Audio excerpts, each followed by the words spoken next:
မျိုးသမီးကနေရန်ကက်နာရီနောက်ကရန်တရားကိုမတော်တဆနှိမ့်မိသွားခဲ့ပါတယ်။သူမအံ့ဩသွားလောက်အောင်ပဲဘေးကစားအုပ်စင်ကသူ့လိုလိုပွင့်သွားခဲ့ပါတယ်။ချွေရောင်လင်းတဲ့တစ်ခုကလျှို့ဝှက်ခန်းထဲကနေထွန်းလင်းတောက်ပလာခဲ့ပါတယ်။မျိုးသမီးကသူမမြင်လိုက်ရတဲ့အရာကြောင့်မှင်သက်သွားခဲ့တဲ့အတွင်းထဲမှာတန်ဖိုးရှိပစ္စည်းမျိုးမျိုးရှိနေခဲ့ပါတယ်။သူမကအရာအလုံးကိုသူမရဲ့တခိုးနေရလွတ်လပ်ကောက်ထဲချက်ချင်းသိမ်းဆည်းလိုက်ပါတယ်။အဲ့ဒီနောက်အမျိုးသမီးကသူ့ဖေကိုတွားရှာခဲ့တယ်။သူမကမိထွေးရဲ့သမီးစားကြေးလက်ဒေတာကိုတွားဖို့ဆန္ဒရှိကြောင်းပြောခဲ့ပါတယ်။ဒါပေမဲ့သူကသူမကိုသူ့စုငွေတွေပေးမှသာဖြစ်မယ်လို့ဆိုပါတယ်။သူ့အဖေကမိထွေးရဲ့သမီးကိုဒုက္ခမရောက်စေချင်ခဲ့ပါဘူး။ဒါကြောင့်သူကသူမရဲ့တောင်းဆိုမှုကိုသဘောတူခဲ့ပါတယ်။အမျိုးသမီးကတော်ဆက်မှုဖြစ်တောက်တဲ့စာတစ်စောင်ရေးသားခဲ့ပါတယ်။သူ့မိထွေးကအမျိုးသားကိုအမြန်လက်မှတ်ထိုးဖို့တိုက်တွန်းခဲ့တယ်။နောက်တစ်နေ့မှာအမျိုးသမီးကသူ့အလုပ်ကိုမိထွေးရဲ့သမီးစီလွှဲပြောင်းပေးမယ်လို့ပြောခဲ့ပါတယ်။သူ့မိထွေးကစာရွက်စာတမ်းကိစ္စဆောင်ရွက်ဖို့သူမကိုဆွဲခေါ်သွားခဲ့ပါတယ်။မိထွေးရဲ့သမီး3ရက်အတွင်းအလုပ်ဆဆင်းနိုင်ကြောင်းပြောကြားခြင်းခံခဲ့ရတယ်။သူ့မိထွေးကပျော်ရွှင်စွာနဲ့မိသားစုတစ်ခုလုံးကိုခရီးထွက်ဖို့ခေါ်သွားခဲ့ပါတယ်။သူတို့ထွက်ခွာသွားပြီးနောက်အမျိုးသမီးကညွှန်ကြားရေးမှူးကိုဆက်သွယ်ပြီးသူမအလုပ်ကိုလွှဲပြောင်းတော့မှမဟုတ်ကြောင်းပြောခဲ့ပါတယ်။အဲ့ဒီနောက်သူမကအိမ်ထဲကတန်ဖိုးရှိပစ္စည်းအလုံးကိုရှင်းလင်းခဲ့ပါတယ်။ပြီးနောက်သူမကအိမ်ကိုအငှားချထားခဲ့ပါတယ်။သူမကသူ့အဖေနဲ့မိထွေးကိုနေစရာအိမ်မရှိပဲကြံရစ်စေချင်ခဲ့တာပါ။အမျိုးသမီးကနှစ်ပေါင်းများစွာအနိုင်ကျင့်ခံခဲ့ရတာဖြစ်ပါတယ်။အိမ်ပြန်လမ်းမှာ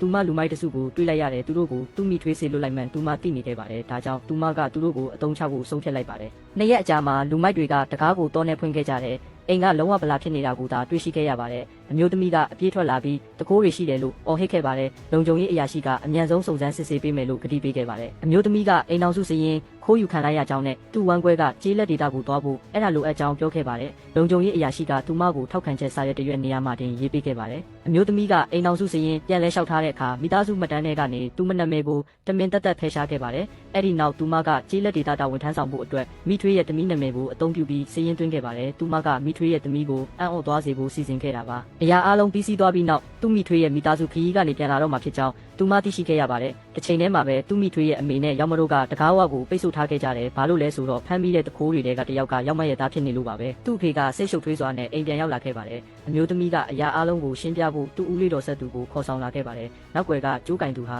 သူ့မိထွေးဖြစ်နိုင်ကြောင်းသိလိုက်ရတဲ့အခါသူ့အဖေမင်းသက်သွားခဲ့ပါတယ်